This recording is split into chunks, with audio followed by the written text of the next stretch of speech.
Ողջույն բոլորին եւ բարի գալուստ մեր էջ։ Ես Դիանա Մանուկյանն եմ եւ այսօր ուզում եմ խոսել մի շատ հետաքրքիր եւ օգտակար թեմայի մասին՝ Scratch բլոկային ծրագրավորման հարթակի բեմը եւ Դեկարտյան կոորդինատական համակարգը։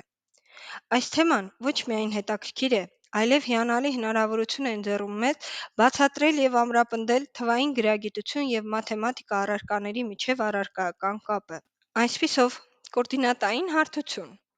Դեռ 17-րդ դարում ֆրանսիացի մաթեմատիկոս եւ փիլիսոփա Ռենե Դեկարտը հարթության վրա կետի դիրքը նկարագրելու համար առաջարկեց երկու կոորդինատների մեթոդը։ Այդ պատճառով կոորդինատային համակարգը կոչվում է նրա անունով՝ Դեկարտյան կոորդինատների համակարգ։ Օգտագործելով Դեկարտյան կոորդինատները, մենք կարող ենք գտնել կամական կետի կոորդինատները գրաֆիկի վրա։ Ահա էկրանին տեսնում ենք կոորդինատական համակարգ, որի վրա վերցված է մի կետ։ Կետի կոորդինատներն են 12 եւ 5, որը նշանակում է կետը գտնվում է 12 միավոր աջ եւ 5 միավոր դեպի վեր։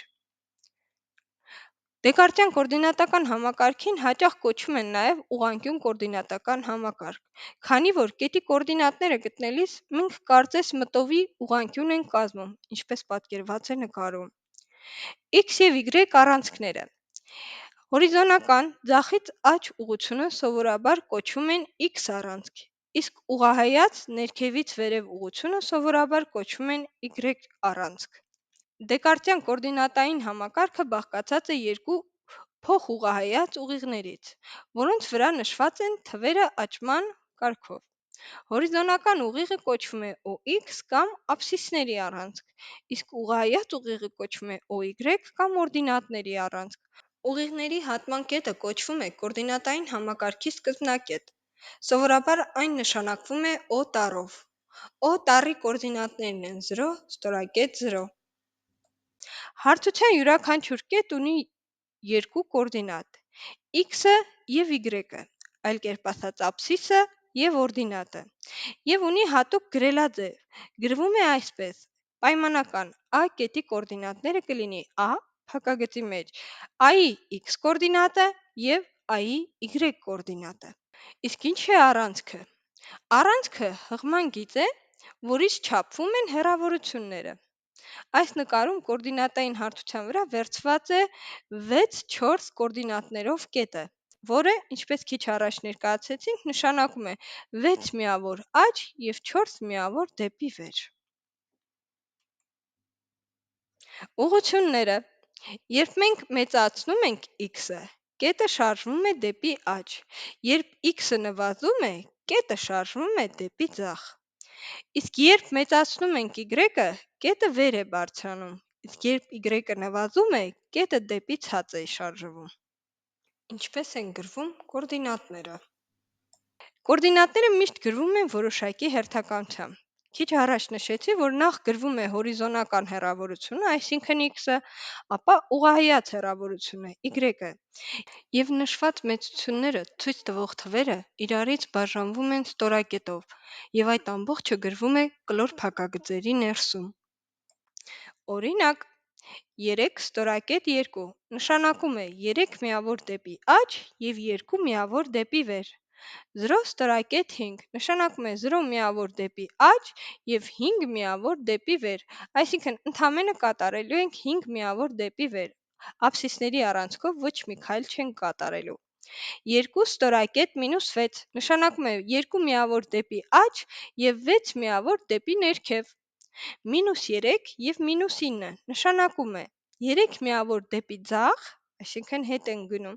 եւ 9 միավոր դեպի ներքև, ցած ենք իջնում։ 4 քառորդներ Երբ մենք ներառում ենք բացասական արժեքները, x եւ y առանցքները հարթությունը բաժանում են 4 մասի՝ առաջին, երկրորդ, երրորդ եւ չորրորդ քառորդներ։ Դրանք համարակալված են ժամացույցի սլայքի հակառակ ուղղությամբ, ինչպես տեսնում ենք նկարում։ Առաջին քառորդում եւ x-ը եւ y-ը դրական են։ Երկրորդ քառորդում x-ը բացասական է, իսկ y-ը դեռ դրական։ Երրորդ քառորդում եւ x-ը եւ y-ը բացասական են։ Չորրորդ քառորդում x-ը կրկին դրական է դառնում, իսկ y-ը մնում բացասական։ Այժմ այս ամենը ավելի լավ հասկանալու և ամրապնդելու համար կիրառենք Scratch բլոկային ծրագրավորման հարթակում։ Դրա համար մկնիկի ցուցիչը կտեղակայենք Scratch բառի վրա, որն իրենից ներկայացնում է հիպերհղում, և կանցնենք հղումով։ Էկրանին անմիջապես բացվում է Scratch-ի մեր օգտահաշիվը։ Փոքրիկ սցենար գրելու համար մենյուի տողի հրամաններից ընտրենք «Ստեղծել հրամանը»։ Ահա էկրանին բացվում է մեր աշխատանքային տիրույթը։ Ինչպես հիշում ենք նախորդ դասից, աշխատանքային տիրույթի անբաժան մասն է կազմում բեմը, որը գտնվում է աշխատանքային պատուհանի վերին աջ մասում, որտեղ ցուցադրվում են մեր բոլոր կերպարները, տվյալ պահին կատուն։ Բեմի վերին աջ անկյունում տեղակայված են բեմի կառավարման կոճակները, որոնց օգնությամբ կարող ենք փոխել բեմի չափսերը, ընտրել նախադիտման տեսքը, համապատասխանաբար ավելի փոքր բեմ, ավելի մեծ բեմ և իհարկե լիաէկրան։ Բեմը եզրափակող գիծը անվանում են բեմի եզր կամ այլ կերպ ասած եզրագիծ։ Բեմի ներքևի հատվածում տեղակայված է կերպարների հատկություն բաժինը։ Կերպարների հատկություններն են. կերպարի անունը, կերպարին անվանափոխենք տալով կատու արժեքը, կերպարի դիրքը, արտահայտված հորիզոնական X և ուղղահայաց Y կոորդինատների միջոցով, կերպարի տեսանելիությունը։ Տեսանելիությունը սահմանվում է աչք կոճակով, որի օգնությամբ կարող ես բեմի վրա թաքցնել կամ ցուցադրել կերպարը։ Չափս դաշտում լռելային գրվում է 100 թիվը։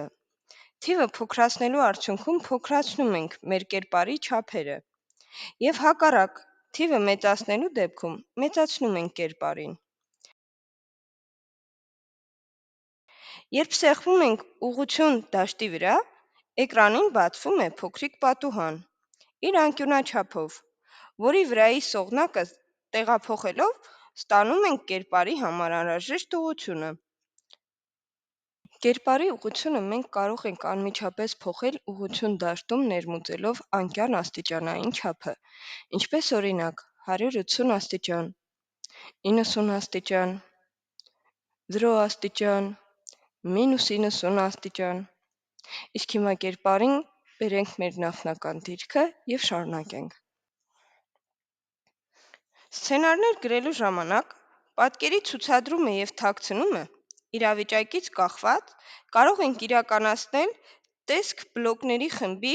ցույց տալ և թաքցնել բլոկների միջոցով։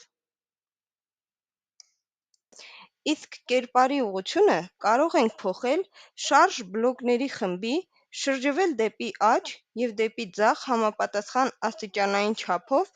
բլոկների միջոցով։ Կերպարի դիրքը X և Y կոորդինատների միջոցով սահմանում ենք գնալ դեպի X և Y բլոկի միջոցով։ X և Y կոորդինատների հետ աշխատող բազմաթիվ այլ բլոկներ կան, որոնք կօգտագործենք հետագայում։ Հիմա բլոկները հետ տեղադրենք իրենց տեղերը և շարունակենք։ Հորիզոնական X և ուղղահայաց Y կոորդինատների տիրույթում գրվում է բեմում կերպարի դիրքի կոորդինատները, որը լռելային կոորդինատային հարթության սկզբնակետն է 00։ Այն ավելի լավ պատկերացնելու համար Scratch-ի ստեղծողները ետնապատկերների բաժնում ստեղծել են կոորդինատային հարթության տեսքով ետնապատկեր։ Այժմ այն տեղադրենք որպես ետնապատկեր։ Ինչպես տեսնում ենք, կատուն գտնվում է բեմի կենտրոնում։ Ետնապատկերում պարզ ցուցադրվում է բեմի պարամետրերը։ Բեմի հորիզոնական դիրքի նվազագույն շեմը -240-ն է, իսկ առավելագույնը 240։ Այսինքն մեր X-ը կարող է տատանվել -240-ից 240 միջակայքում։ Այստեղից հետևություն. մեր բեմի երկարությունը 480 է։ Բեմի ուղղահայաց դիրքի նվազագույն շեմը -180-ն է, իսկ առավելագույնը 180։ Այսինքն մեր Y-ը կարող է տատանվել -180-ից 180 միջակայքում։ Այստեղից էլ հետևություն ենք անում, որ մեր բեմի լայնությունը 360 է։ Այժմ կատվին տեղադրենք կոորդինատային հարթության տարբեր քառորդներում և դիտարկենք նրա կոորդինատները։ Նախ կատվին տեղադրենք առաջին քառորդում։ Ներքևում տեսնում ենք, որ և x և y կոորդինատները դրական են։ Կատվին տեղափոխենք երկրորդ քառորդ։ Ահա x-ը բացասական է, իսկ y-ը դրական։ Հիմա կատվին տեղափոխենք երրորդ քառորդ։ Տեսնում ենք, որ և x-ը և y-ը բացասական են։ Հիմա կատվին տեղափոխենք չորրորդ քառորդ։ Այս անգամ x-ը դրական է, իսկ y-ը բացասական։ Հիմա կատվին տեղափոխենք էջի կամայական մաս և գրենք փոքրիկ սցենար, որի արդյունքում կկարողանանք կատվին տեղաշարժել բեմում մեր ստեղնաշարի միջոցով, մասնավորապես աջ, ձախ, վերև, ներքև սլաքներով ստեղների միջոցով։ Նախ մեկնարկի համար իրադարձություն բլոկների խմբից ընտրում ենք, երբ դրոշակը սեղմված է բլոկը։ Այնուհետև գործողությունների պարբերաբար կատարման նպատակով կառավարում բաժնից ընտրում ենք անվերջ բլոկը։ Տվյալ բլոկի ներսում տեղադրում ենք նույն բաժնի եթե ապա պայմանի բլոկը։ Որպես պայման ընկալուն բաժնից ընտրում ենք բացած ստեղնը սեղմված է բլոկը։ Այնուհետև բացած ստեղնը փոխարինում աջ սլաքով։ Քանի որ աջ և ձախ շարժման ժամանակ փոխվում է կատվի x կոորդինատը, մենք շարժ բաժնից կընտրենք փոխել x բլոկը։ Հաշվի առնելով, որ դեպի աջ x-ը մեծանում է, բլոկին կտանք դրական արժեք, մեր դեպքում 10։ Հիմա, եթե ապա բլոկը կրկնօրինակենք համապատասխան 4 ստեղների համար՝ աջ, ձախ, վեր և վար։ Երկրորդ պայմանի բլոկում որպես պայման կդիտարկենք ձախ սլաքի սեղմված լինելը։ Հաշվի առնելով, որ դեպի ձախ շարժվելիս մեր աբսիսը, այսինքն x-ը, փոքրանում է, փոխել x բլոկին կտանք բացասական արժեք, մեր դեպքում -10։ Երրորդ և չորրորդ պայմանների բլոկներից հեռացնենք փոխել x բլոկը։ Քանի որ վեր և վար շարժման ժամանակ փոխվում է կատվի y կոորդինատը, մենք շարժ բաժնից կընտրենք փոխել y բլոկը։ Հաշվի առնելով, որ դեպի վեր y-ը մեծանում է, բլոկին կտանք դրական արժեք, մեր դեպքում 10։ Հաշվի առնելով, որ դեպի վար շարժվելիս մեր օրդինատը, այսինքն y-ը փոքրանում է, փոխել y բլոկին կտանք բացասական արժեք, մեր դեպքում -10։ Պայմանի բլոկները տեղադրենք ցիկլի ներսում և դրոշակի միջոցով գործարկենք ծրագիրը։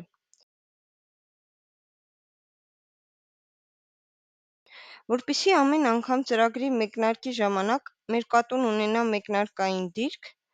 սցենարում գնալ դեպի x և y բլոկի միջոցով սահմանենք նախնական դիրքը՝ բեմի ստորին ձախ մասը, -183 և -118 արժեքներով,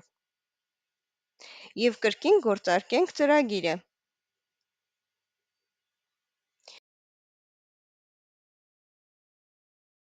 Հիմա դադարեցնենք և կրկին սկսենք։ Ահա տեսնում ենք, որ կատվի նախնական դիրքը մենք ֆիքսեցինք։